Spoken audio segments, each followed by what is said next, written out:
So basically this is not a tea. I don't know what I just made, and it's not really delicious, but it's healthy. So hi, oh my God, we're here, what? I feel like I'm glowing. I feel so excited to be here talking about my favorite subjects, reading and writing, and I just ate some really good nachos. So I'm starting something new simply because I love to write. I love pens. I love paper. I love notebooks. I love writing in notebooks. I love writing in paper. Wait. I love watching other people write. I like typing. I like watching other people type. I like to write. I write all the time, and I love to read. I like planners, pens. I like the smell of books. I love the way books feel in my hand. I love opening my Kindle to read, the sound of the keyboard. I like the way it looks when someone else is writing. I love the way it looks and feels when I write. Yeah, I just love it. So that's what we're going to talk about today. All right, so I'm starting something new for the sake and the love of my writing. It is time to elevate not only my skill in writing, but also to, cultivate a richer connection with writing.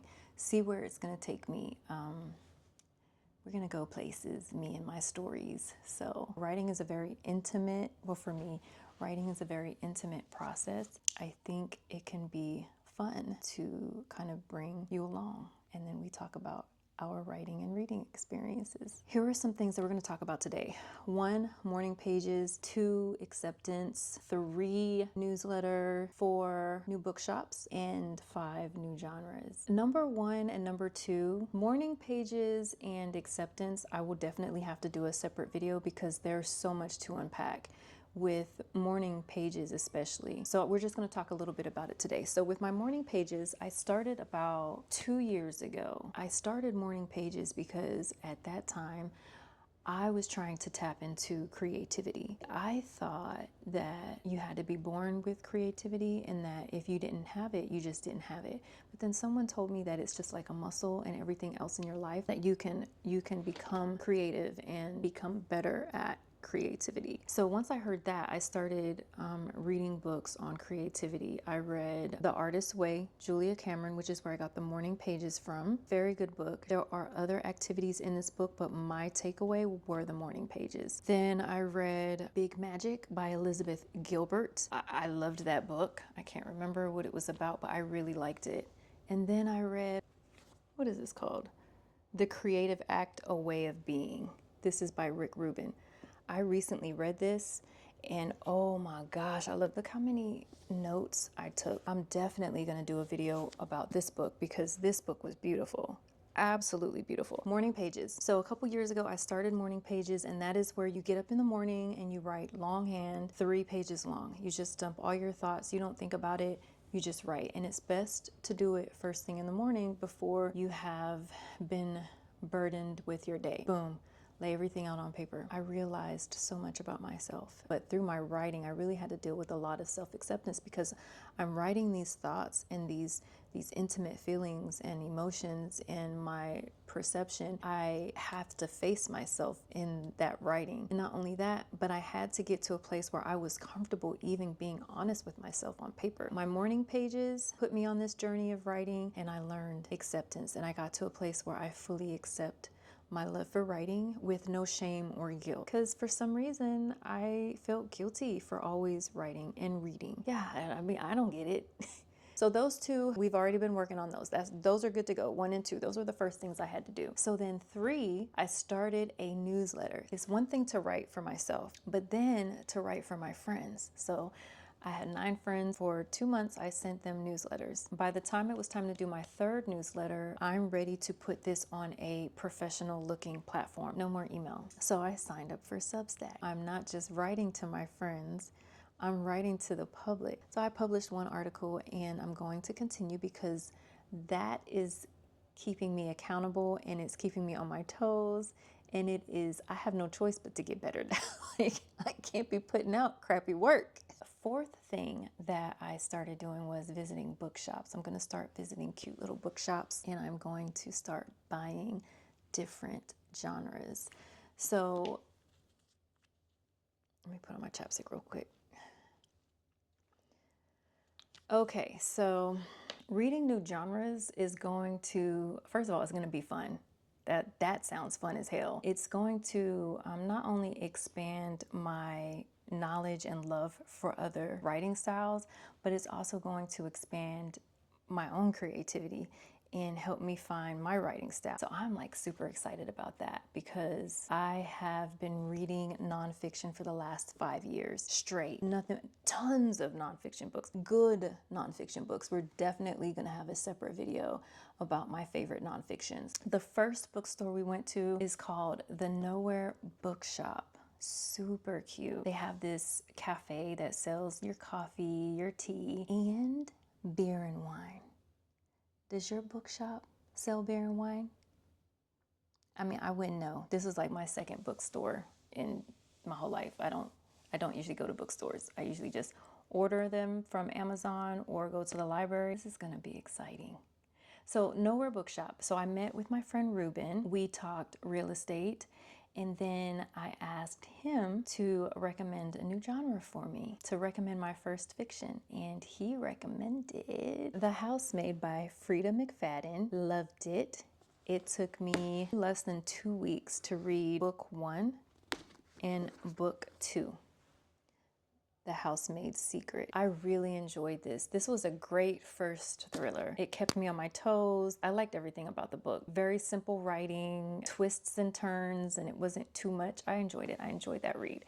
So that was my first thriller breakthrough. Then I read The Silent Patient. Oh, I liked it. Yeah, this was a good one. I like psychological thrillers. As a matter of fact, years ago, before I went on my nonfiction streak, that's all I read was crime thrillers like Stephen King, James Patterson, Taryn Fisher, Colleen Hoover. I really like psychological thrillers. So The Silent Patient was really good. And then right after that, I read The Couple Next Door. That was really good. The next thriller was Stephen King, You Like It Darker.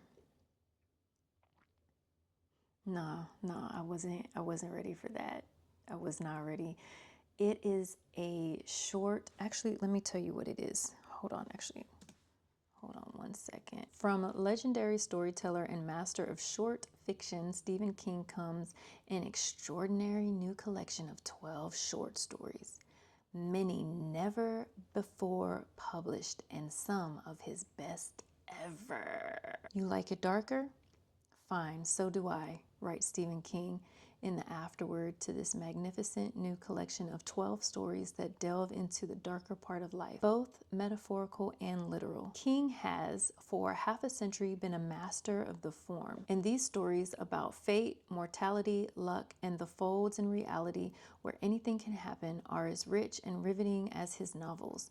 Both weighty in theme and a huge pleasure to read, King writes to feel the exhilaration of leaving ordinary day-to-day life behind. And in You Like It Darker, readers will feel that exhilaration too, again and again. It was too much for me. So I will definitely come back to this book because the 2 stories that I did read were excellent. I'm a huge Stephen King fan, amazing author, great storyteller. But it's been 5 years. I was not ready. Story number 2 got me. So story number 1, great, loved it. Story number 2, I was on pins and needles, like what is gonna happen? And then we get to the end and I wasn't ready. I could not finish that book. So I will definitely come back maybe a year. I'll be ready, but it was, yeah, you guys tell me if you've read it and how much you like it. So then I moved on to fantasy. So I'm gonna save the fantasy talk for last, even though you probably saw it in the intro. But we're gonna talk fantasy last because why not? Let's talk about my current reads. It's actually very sad because I started my current reads the same time. Oh, you can see them in the camera. Well, I'll be damned. There they go right there. Okay. Well, my camera done busted me out. So This is the fantasy that I have started reading. This is book 1 of A Court of Thorns and Roses by Sarah Maas. This is book 2, which I have already read, and I am now on book 3, and I am already on page 225. So I'm almost done with book 3. So there are 5 books in this series. This is what I'm going to talk to you about at the end. Okay, my citrus sea salt. Sit down for a minute. Okay, let's go through my current reads. So the first one, which I just started reading last night, I was supposed to, like I said, I was supposed to start reading this book when I started reading this, but it's okay. You know, you have to be flexible in life because you just never know. So this book is called Truth is the Arrow, Mercy is the Bow, a DIY Manual for Construction of Stories by Steve Almond. This is my nonfiction, and this is the book that is going to help me just get better at my skill. I've been wanting to get better at storytelling for a while, and so this whole experience, project, journey, series is for my writing because it's just time to get the ball rolling. It's time for us to get to know each other. I started reading this last night and I really like it. I will, on the next video, I will tell you more about this book. Great read so far. I am on page 21. And then the third book, The Midnight Library, I actually don't know what this is about yet. So sometimes I get it and I read it. So this will be an interesting, I have to read this one quickly though, because it's a library book. So those are my current reads. I plan to talk to you about those next time. Yeah, let's move on to A Court of Thorns and Roses, everybody. Oh my God. Y'all, these books are like over 600 pages each. Hi, my name is Adrena. I'm 45 years old. No, I'm 44 years old, and I love Resend.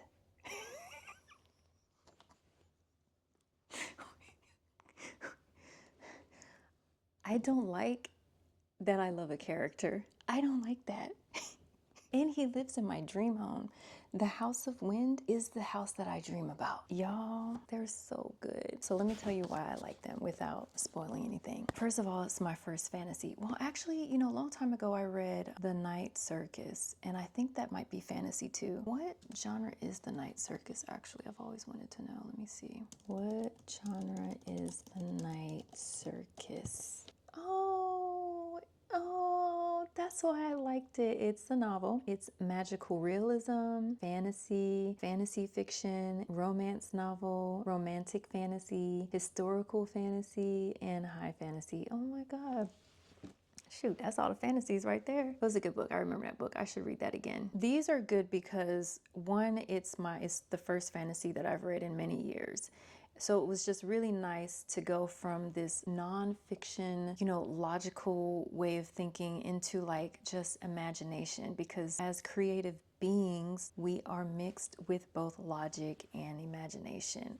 So it's just to be able to just tap into this part of me was just really nice, just very dreamy. She does a great job at painting the picture with simple language. Like, it's not hard to keep up with her books. I like when I can read a book and I don't have to slow down and figure out the sentence structure. What are they trying to say with the way that they put their words? So I like that she writes simple. Reading, almost finished with 3 books. I don't really have any unanswered questions. She's good at bringing everything together. And the characters, all the characters are lovely. I mean, the villains, the heroes, the Illyrians, oh my God, like the whole book is good. She got me wanting, I'm gonna ask somebody to make me these scents.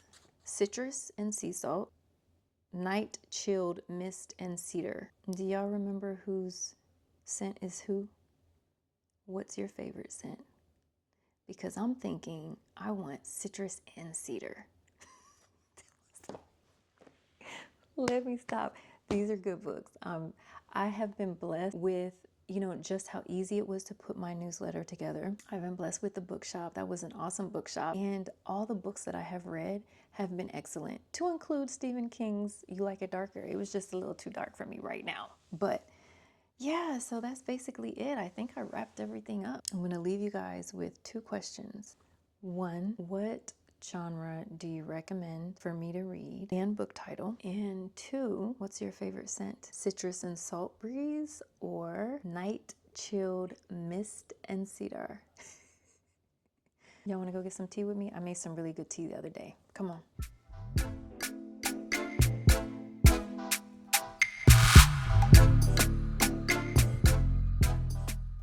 So one of the things I like to do, I make different types of teas. And so today what I'm gonna try, because I was thinking I wanted to make a fresh mango tea, just hot water and mango. But I'm going to just do this and then I'm gonna see if that tastes good in my tea. Random stuff we're just gonna do. So I just eyeball it. Hey, this is either gonna come out delicious or disgusting. I don't know. Bigelow. Oh, I still have coffee in my cup. Look, I got a new teapot. Isn't that cute? Steeping. Oh, it's got water in it from this morning.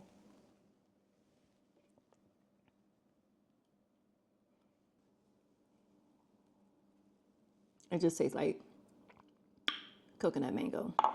It's all good because I'm still gonna put it in my tea. Mango tea. It looks gross. Just trying to get the nutrients in my body. Make love to my cells. So let me show you what it looks like because this is not cute. Ew. So basically this is not a tea. I don't know what I just made, but. And it's not really delicious, but it's healthy. I was just trying something different. Hot mango in my system.